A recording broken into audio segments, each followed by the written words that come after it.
This episode of Thinking Tackle is in association with Daiwa Infinity Rods.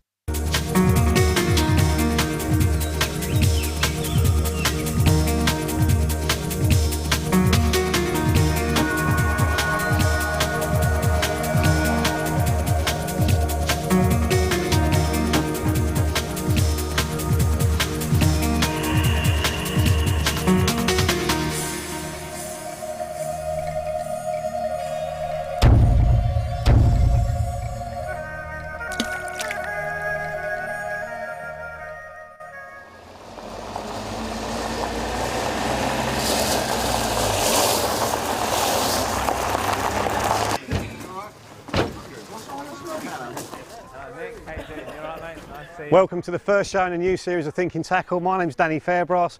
As you can probably tell, I've been driving all the way through the night, but it's been worth it.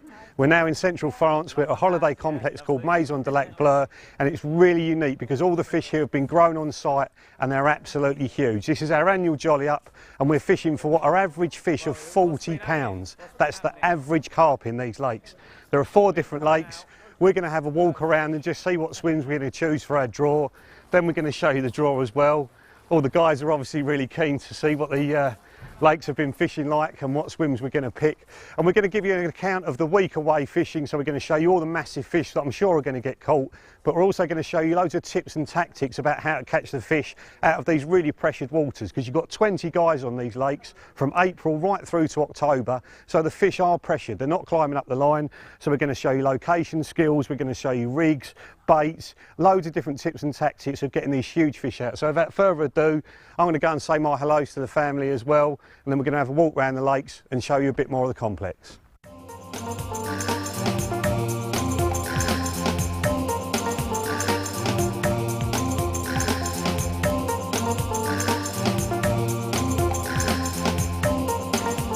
Tension is really building now. We've all walked round, looked at all the different swims, decided on what ones we're going to peg and what ones we're not. It's a great big complex, and you could get 50 anglers on here, but the owners only have 20, and there's only 16 of us on this trip, so there's loads of room, and the fish are enormous. The complex record's 64 pound. We've been here the last couple of years and had fish up to 58, which are huge. Really difficult to pick up, and to think they've grown on from that big, it makes this complex really special. So we're going to go in and do the draw now. We've decided how many swims on each lake, so we've all got loads of room. Everybody wants to know where they're going to go, so do I, so let's get on with it. Okay gentlemen, ready to go? Yeah. Right, let's have it. Number 1! Leave it out.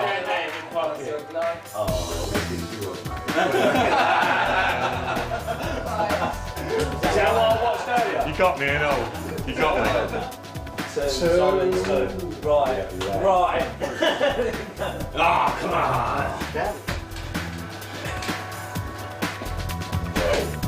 Two left. What order is this? 1. 13. Oh, lucky for some. Good luck, gentlemen. Thank you. Let's immobilise the army.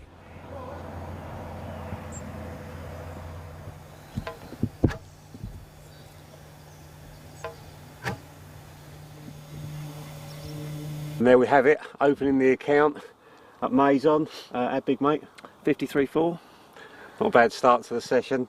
First bite, 50 pounder, and that's why we come here. Just awesome fish like this. Bearing in mind they've been grown on from that big. Just superb fish. Fight well or not? Not really. No. Just reeled it in. And the rod tip started putting up a bit of a fight and turned into what I thought was a better fish. But yeah, typical big fish for this lake. Yeah, wicked. Absolutely wicked. Really good condition. What'd you have it on? Snowman set up. Yeah. Little plum boilie with a secret IB on the top of it. Over a few hundred boilies. All 3 rods very close together. We heard loads of fish out there last night. Yeah, so there's been some proper kippers jumping out. I've been awake for the last couple of hours, and there's been like, it sounds like someone's pushing a pig off a boat into the water, you know, they're huge, absolutely huge. So we'll get this one back and hopefully get some more.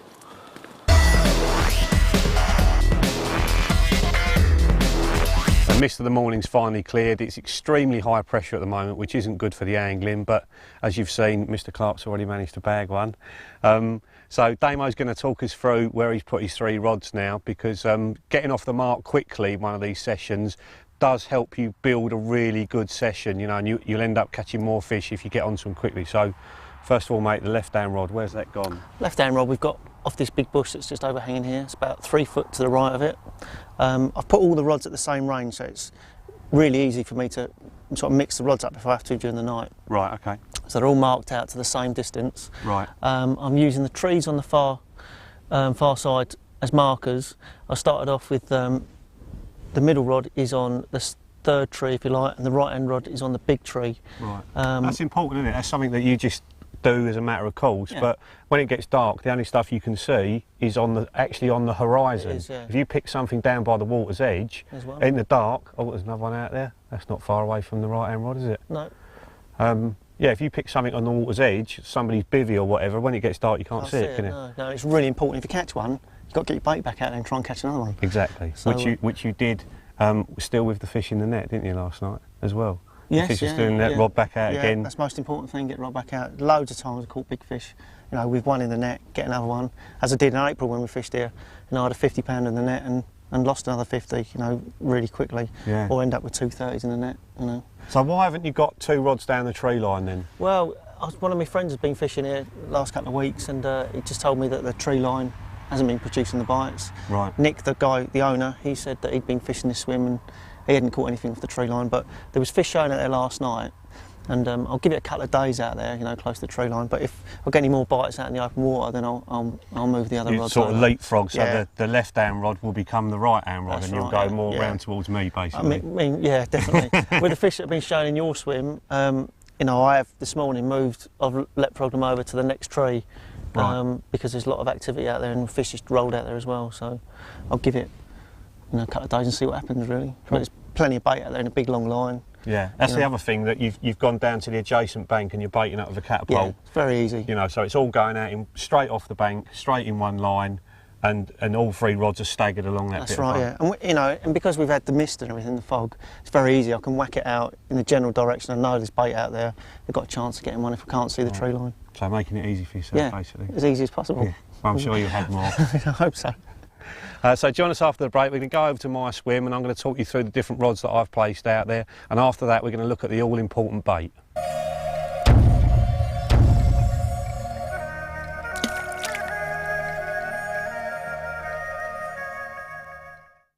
Unfortunately, I came out quite late in the draw, 13th out of 15, and a lot of the top swims I wanted were already gone. To be honest, Damien's was one of my top choices, but you know, I would say that because he's already caught one. I'll talk you through my swim. I've got quite a lot of water in front of me, and that's why I've chosen here. A week's a long time to do a session in one swim, so if you pick a swim with a lot of different options, there's a good chance you're going to pick up fish somewhere during the week. So to start off with, I've basically put 2 rods as far out into the middle as I can, but with bait over the top of them. Now, spotting the bait has obviously limited the distance that I can fish. I'm comfortably fishing at about 120 yards, so I'm just shy of the middle. Now, on all these kinds of places, you get 20 anglers turning up at exactly the same time, 20 marker floats go out at the same time, and the fish just move away from the pressure. And that's exactly what's happened. Because there's nobody fishing over in that far corner, the fish have moved over there. Fortunately, they're on my side of the lake, so I'm going to carry on baiting up and hopefully I'll pick them off as they come back. I'm going to put this rod out now. It's already clipped up at the range. I've got a little tiny PVA stick on as well.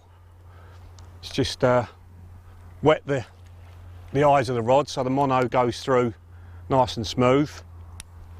And this must hit the clip. I'm aiming at some trees on the far bank.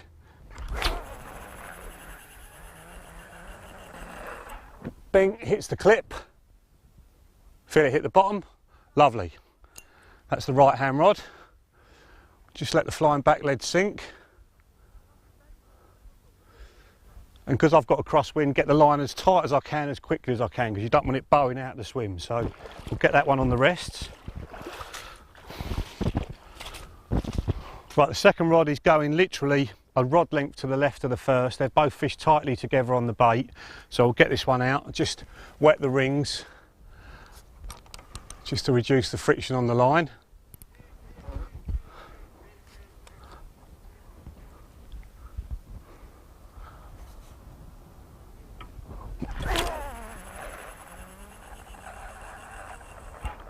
Just hit the clip. That's it. Lovely.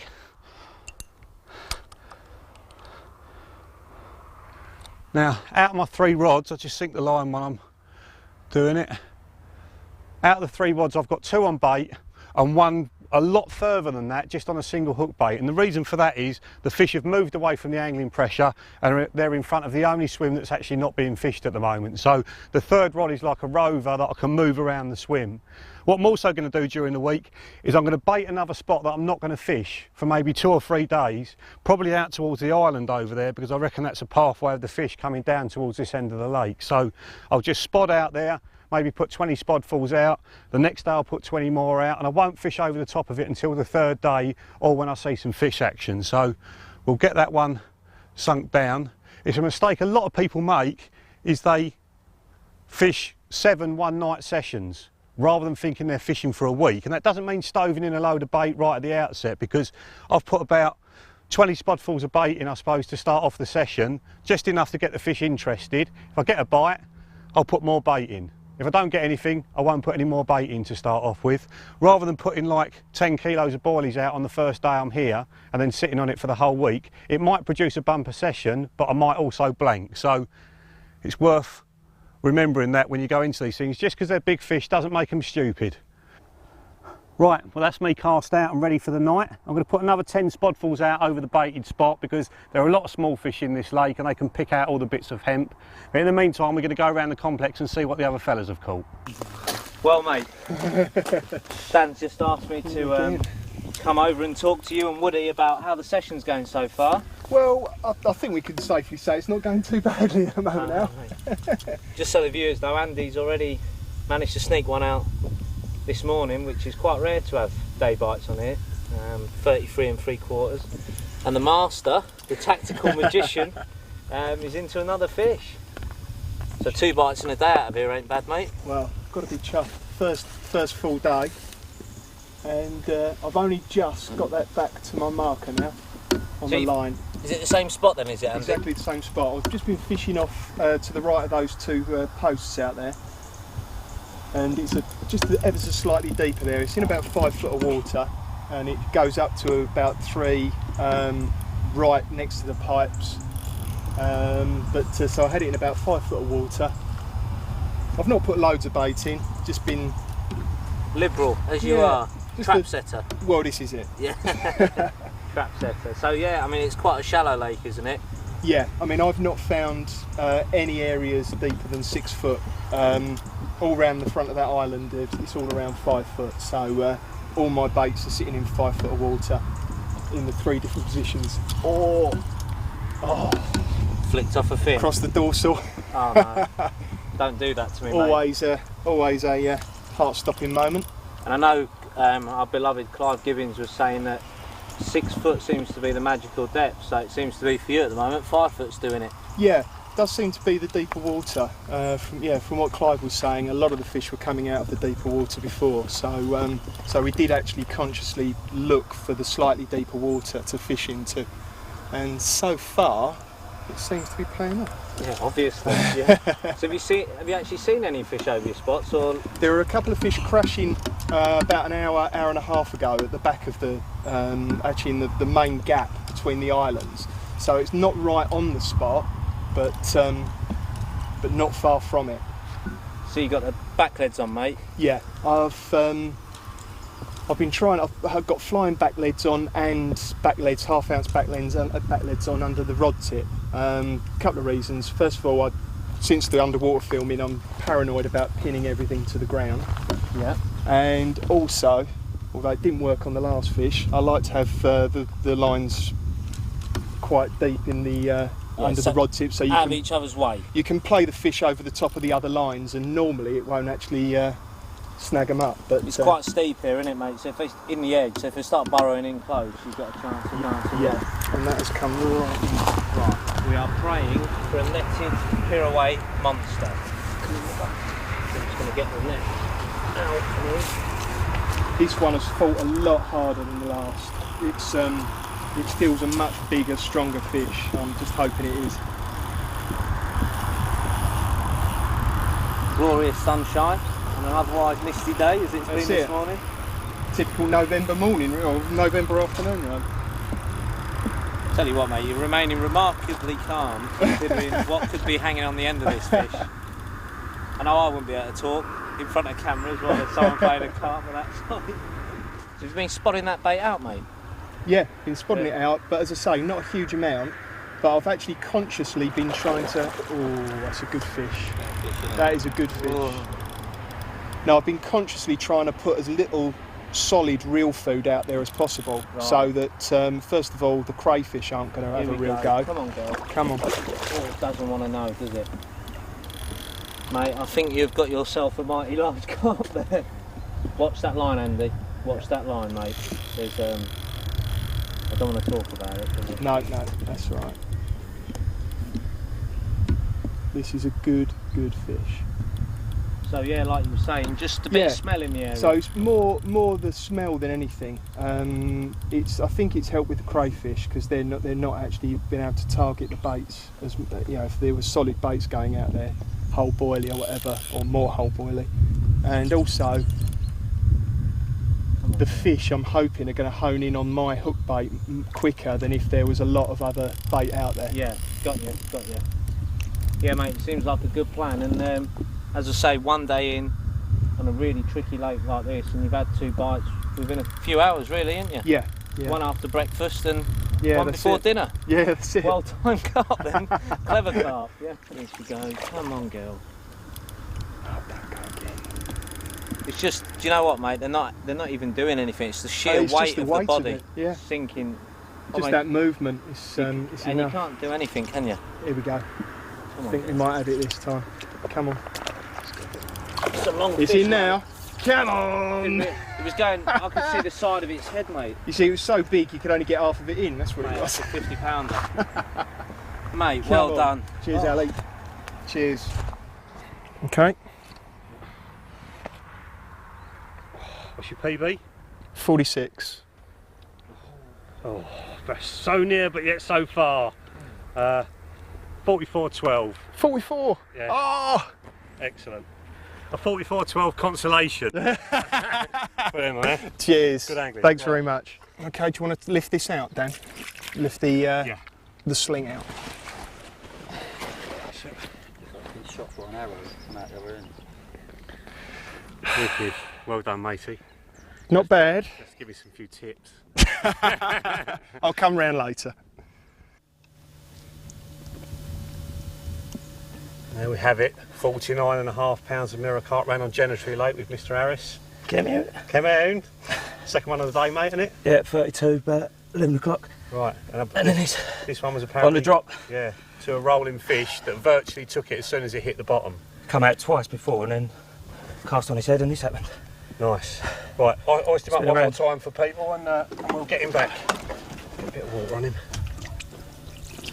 It's important if there's a couple of you around, one person helps the other person. Joe's going to dive in and do some pictures in a second, so let's just have a look at him before Joe gets in the way. Loads of growing left in this fish. Put up a proper old scrap and all, didn't it? Yeah, it did. Right, I can tell his weight. 6 days to go, mate. Happy days.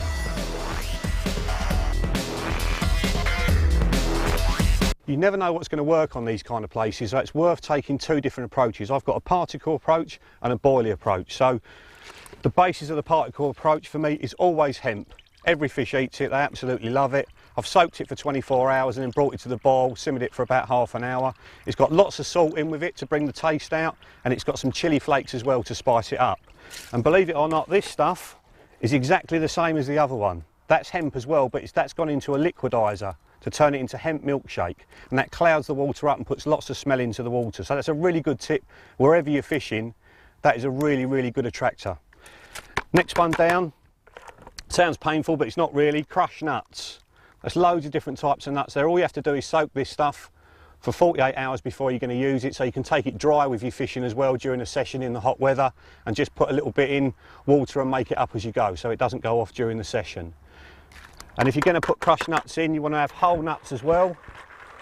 The old faithful tigers. Now you can see there I've got a lot less tigers than I have of the other ones, and that's because tigers fill the fish up really quickly, and if you use lots of tigers, the fish can actually spook off them because they've been used a lot in the past. So you're only just using a handful of tigers to a bucket of hemp. I'll show you my finished spod mix, if you like, or the mix you're going to drop over the side of the boat or out of your remote control boat. So it's mainly hemp. I've got some of the liquidised hemp as well, just to stodge it up so you don't lose it out the back of the spod. And you can see there just the odd tiger here and there. And if the fish are picking those out and you've got one of those on the hair, you're going to get bites quicker before all this has been eaten, and that's exactly what you want. So that's the particle approach. Moving on to the boilies. Both the boilies are in air dry bags. That's really, really important, because during the session, if you just keep them in plastic bags, they'll go off. So the air dry bags will let the air get to them, move them around underneath your bed chair every day, and they won't go off. The first one's Pulse.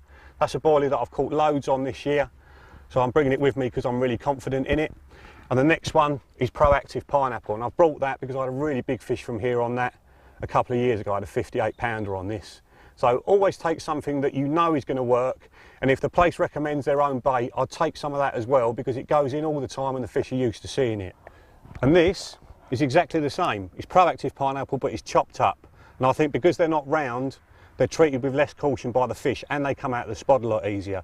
Now on this particular place, you're not allowed to use pellets because of the high oil content. The owners are worried about the fish getting too much oil in them. So to stop the whole lot coming out the back of the spod, I'm using that stuff, which is also Proactive Pineapple. But again, it's gone into the food processor, and I've really, really chopped it up with a chopping blade, and it's gone down to a fine crumb. Now what that does is put lots of smell in the water. It's not going to last out there very long because the small fish can eat it as well, but it helps you to pack the spod down so you don't lose anything out the back of the spod. So let's show you the final spod mix.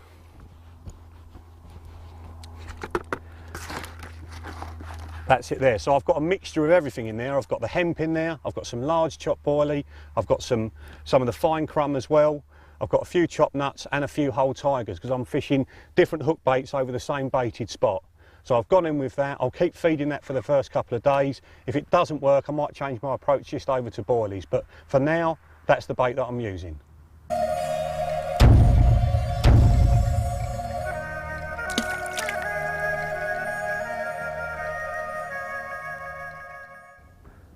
Welcome back to Thinking Tackle. Good morning. It's the morning of day 3. We've done 2 nights now, and it's been very uneventful last night. Damo just down the way there from me, he's had a 39, but it wasn't big enough to get the camera crew out by Damo standards. But that's the only thing that's been out of this lake. We've got the old walkie-talkies, which are really, really good for these sort of things, because you can find out who else is catching. Doesn't sound like there's been anything else out at all. Which is not unusual, because last week there were only 40 fish out for the whole complex, which was a quiet week. So for some reason the fish are not having it that much at the moment, and this is the sort of time when people can start to panic and start doing silly things, and you know, starting a whole new baited spot and everything else. At times like this, when no one's having it, the best thing to do is just stick with what you're doing. I've had fish crashing over the top of me last night. It sounded like it was going to happen, but it didn't. So I'm just going to carry on sticking it out. I'll put a tiny bit more bait in just to get some more smell in that area, but not a lot at all, because I put out about half a bucket of bait last night, and obviously because I haven't had any bites, some of it's still going to be out there. So we're going to go and have some breakfast in a minute, regroup. That always recharges the batteries, and when we come back from breakfast we're going to talk you through the different rigs that we're using, because every lake's got its own little features on it, and the rigs are different from lake to lake. So join us after breakfast for more rigs. Oh mate, it's a long way from around there. It's been a while since you've had to run, I suppose. Yeah, other than when the tax man last came down the yard. I thought you had a cigarette behind your ear there. I thought, what's going on here? It's been corrupted by Woody. Same rod again then? Same rod again, same area, just off to the right of those pipes out there. Tigers again? Single tiger, yeah.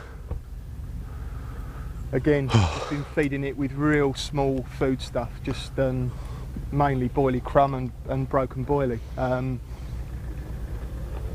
it's the same what, sort of... the broken boilie that I blended up before we came out here? That broken boilie? The stuff that you've toiled for hours on to get right. I'm just trying to make any reference to me being associated with a carp. because I'm representing team failure at the moment. However small the link. Well, I shall net this for you then. Well, What does it feel like? Splendid. It's been feeling really good actually. This is what it's all about, isn't it? It is. That's my saying. No, I think you must have nicked that from me. Oh, probably, yeah.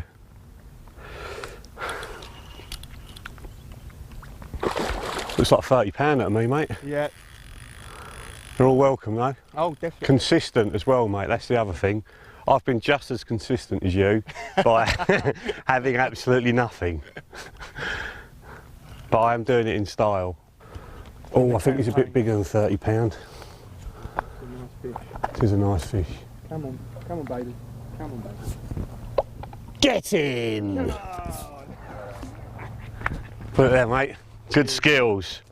I think we have another 4-0 in the net. There we go. The moment of truth. Oh, baby! He is 56-2.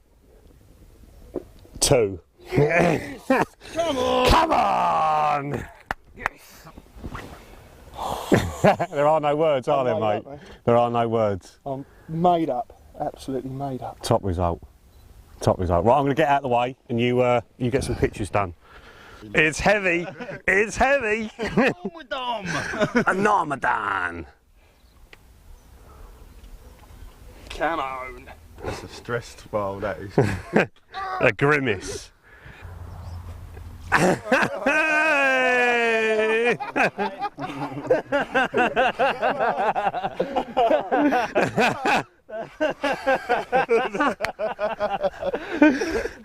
That's because you had a 50, my son.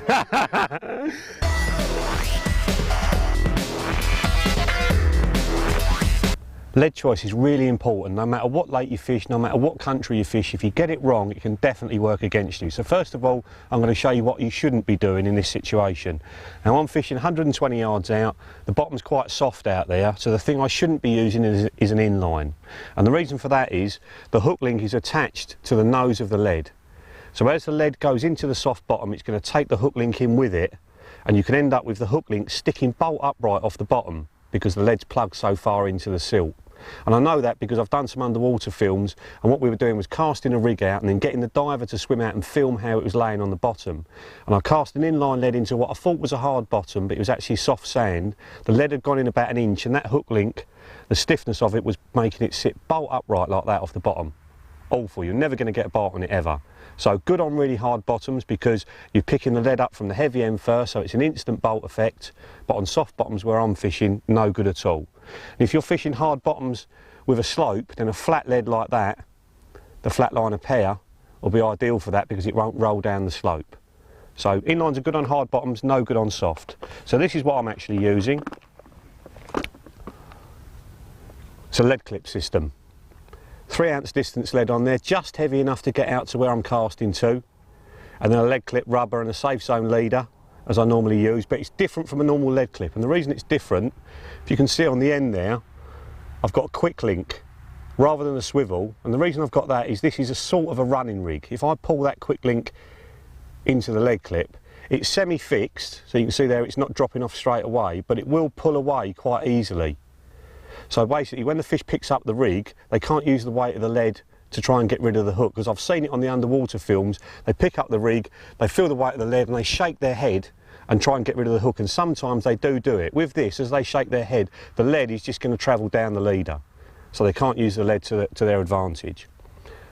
So that's the lead clip system, sort of adjusted a little bit, and this is the system that Damien's using to good effect round the corner. That's a lead clip system as it was designed to be done. So a size 8 swivel into the nose of the lead clip, that pulls in really, really tight. Your rubber on not too tight. So if the lead gets snagged up when you're playing a fish, the lead's going to come off. Now Damien's not fishing out as far as me, so he's got a flat pair lead on. He's only fishing about 80 yards out, and these will cast there easily.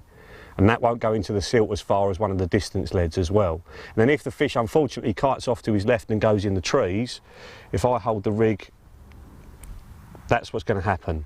The lead's actually going to come off the clip, so the lead doesn't stay snagged in the trees and Damien ends up losing the fish. So That's the lead clip as it should be used in a snaggy situation. If any of the lakes you go to are weedy or snaggy, use lead clips like that. If they're fishing out in open water, you can try fishing them running as well.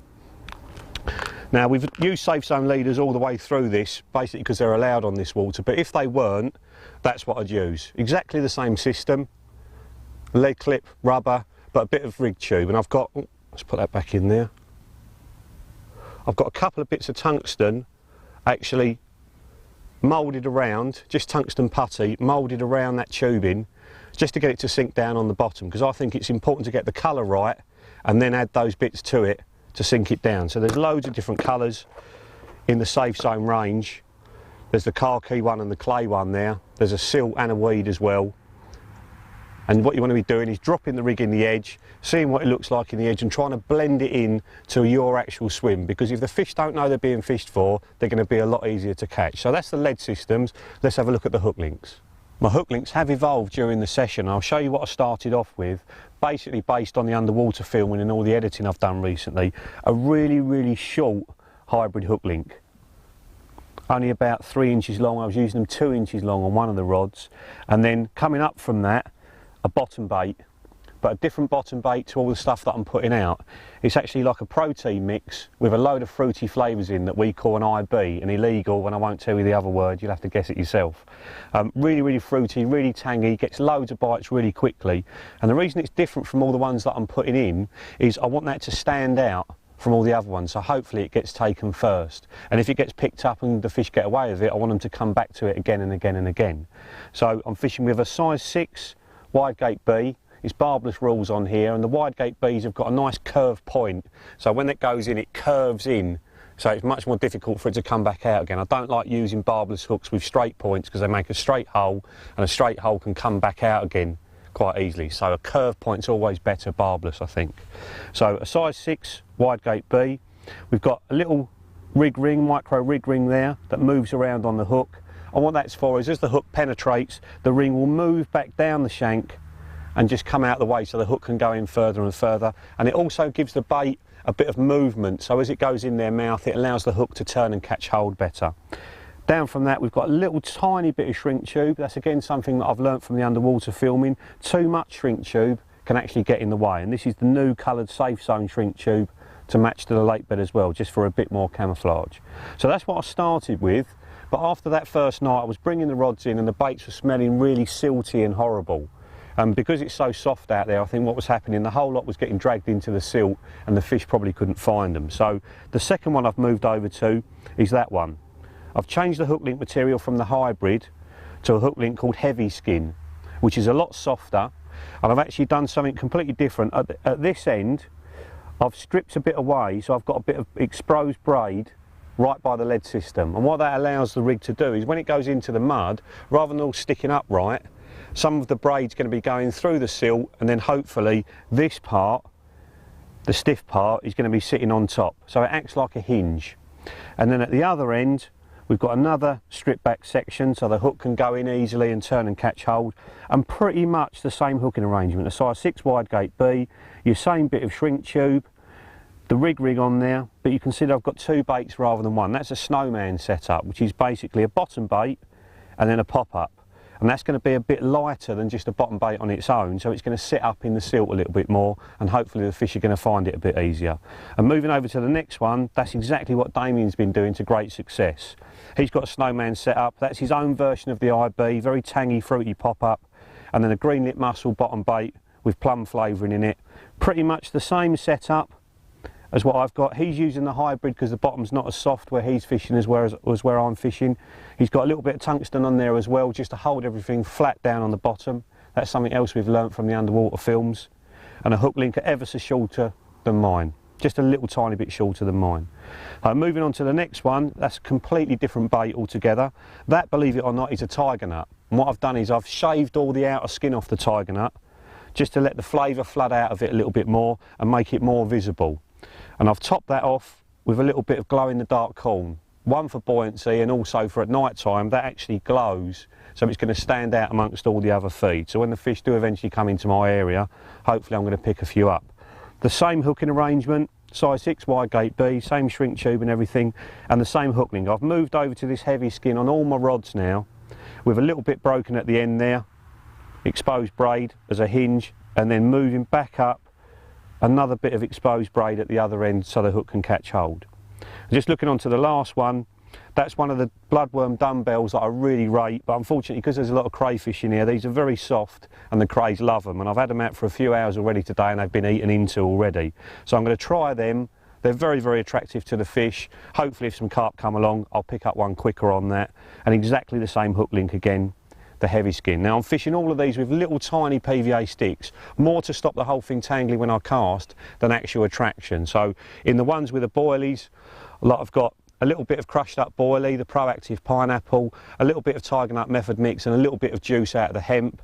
And then the ones with the dumbbells, I've got my old faithful tuna stick mix, which is bloodworm pellets, a little bit of bloodworm ground bait, and then a tin of tuna as well to hopefully draw the fish in. So that's my hook links. Join us after the break when I'm going to nip down to Andy's swim before we have another bit of dinner and see the rigs that he's using, because they're completely different to what I'm doing and he's using them to very good effect. So we'll see you after the break.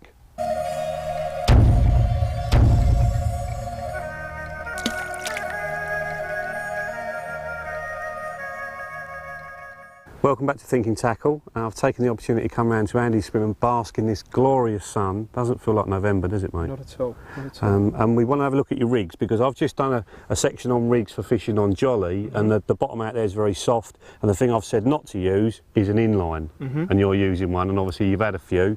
3 bites now. Would you like to read back the weights? 33, Yeah. 44, and then this morning 56. Excellent, good skills, good skills. So, tell us about the inline. Why are you using an inline? Well, I normally wouldn't use an inline on my day-to-day fishing. I normally fish at greater range than we're fishing here. Right. And but I felt because I don't actually have to throw it a hell of a long way, Yeah. I could get away with that. And also, where I'm actually fishing, it's relatively hard bottom out there. Right. Okay.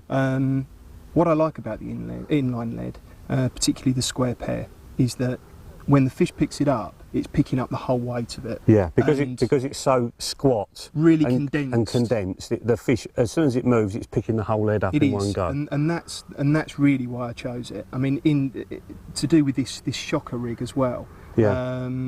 I think it works. It's very effective. Right. So shocker rig, just in case people don't know, it's not fixed, is it? You've got the lines moving through that. Yeah. And you've got a bead on the back there. That's right. So that's stopping the lead travelling down, but obviously that's once the fish has picked the bait up. Yeah, the idea being that the fish, what I like to think is that the fish is going to pick up the bait, start to perhaps move away or even move its head away. Yeah. And only once it's moved those few inches, it hits that rubber bead. Right. And then that's the shock, and off it goes. And, right. And every one of the runs I've had, they've charged off. Yeah, and it's worth saying as well that on these particular lakes, these are really pressured, aren't they? You've got people fishing from the beginning of April up to this week, the last week of October, you know, and there's 4, 5, 6 people on here every single week. So these fish are used to getting away with rigs, you know, and that's something probably different from what most other people will do. And from my point of view, I think the important thing about it is different from what the fish are used to having to deal with, you know, yeah. and it's obviously working. Now, I talked about the inline going into the bottom and the hook link sitting bolt upright and everything. Yeah. So how can you combat that if the bottom is a little bit soft? Well, it can be a bit of a problem. I mean, what we've seen before on the underwater, if it's not actually positioned right, it can kick the hook link up.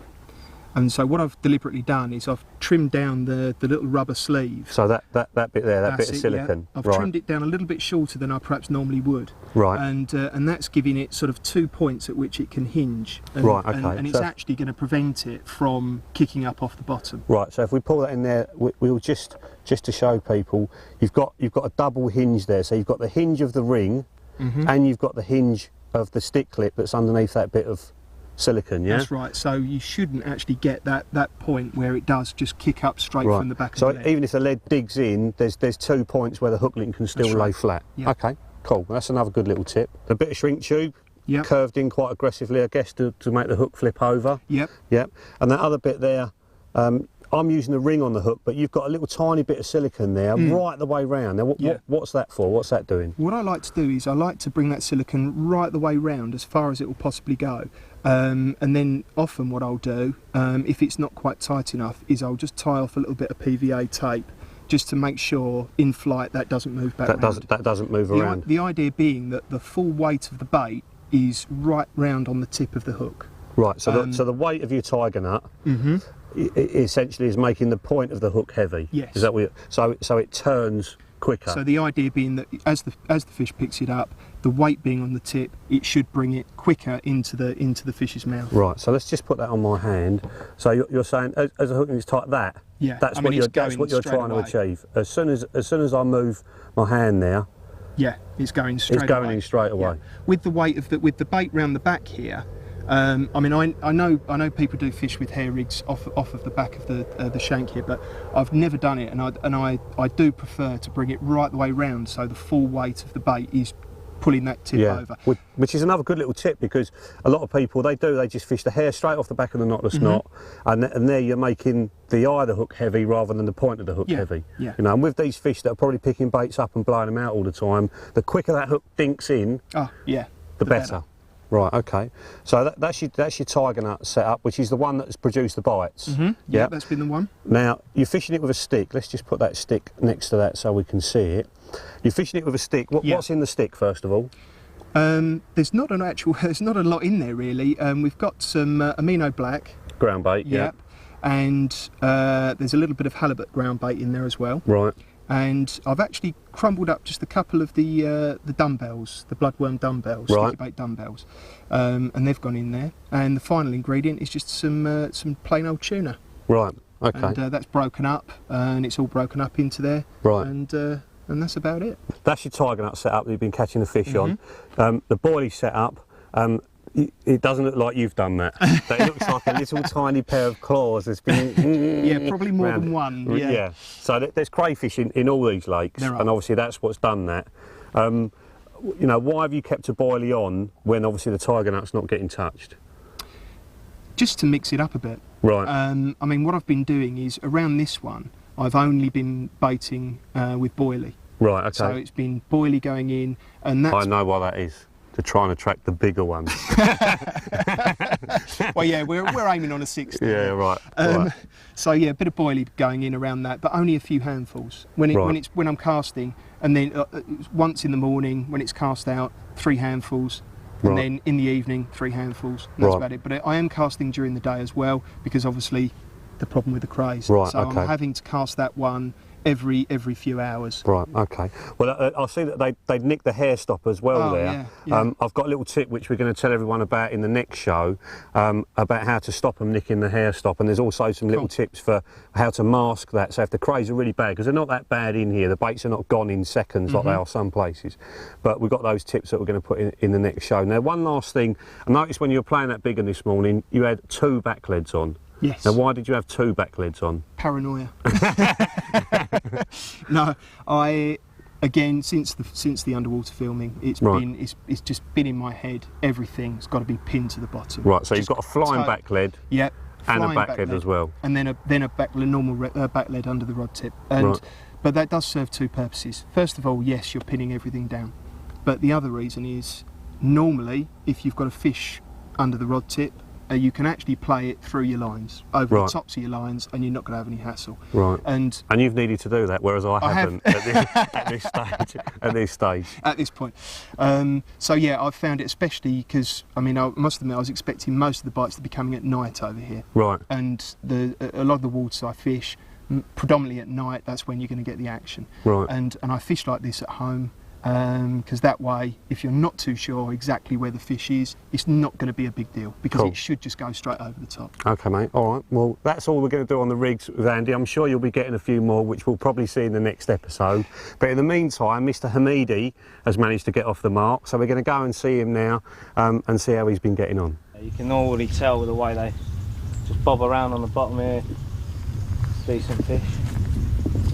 Waiting for Woody to break the line with his fag. But yeah, we've had bait going in on that spot now for 2 days, I kept the lines out of the water yesterday, hoping that I'd pick something up at night, but didn't make any difference.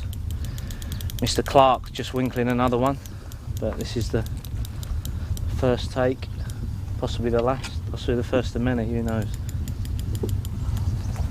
With the barbless hook, they tend to go in a little bit deeper, and I fish locked up, which means there's that, you know, maximum resistance when you get a bite. There's no free spool mechanism, it's just hit the lead, which is hopefully buried in 50 kilos of clay on the bottom, which acts as quite a good bolt rig. But I can just keep seeing little clay. Looks a deep fish. Just a spool set, so the weight of the fish can just take it down, but it's not set light enough, so every time I take my finger off it, it fizzes off a load of line. Get your head up. It's a nice scaly one. Right, Woody. Oh, that's a lovely looking fish, Al. Lovely. In she goes. Just that's it, forward the net a bit. Come on. She's in, mate. Lovely. Woody was nearly in as well.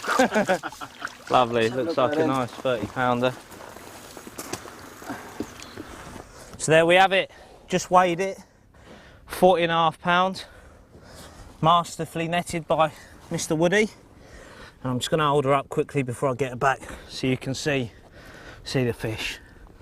40.5 pounds of Maison de Lac Bleu, Jolly Lake mirror carp. Look at that. Big, fat, across the shoulders. Loving it. Couldn't help having some of that GLM plum and the famous pineapple pop-up. Right, babe, let's get you back. Well, that's all we've got time for in this episode of Thinking Tackle. So far, in just 2 days, we've had 630s, 440s and 350s, and the lake's not even fishing very well. So I'm going to get these rods back out again and try and get one of these 60s. See you in the next show.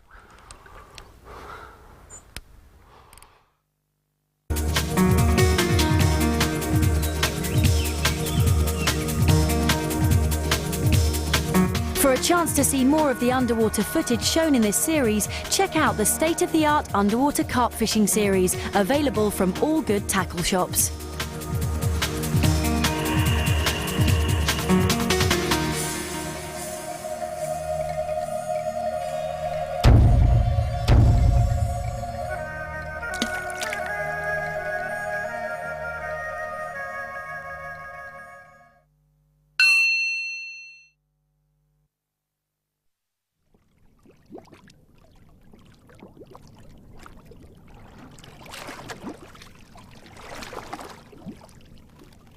This episode of Thinking Tackle is in association with Daiwa Infinity Rods.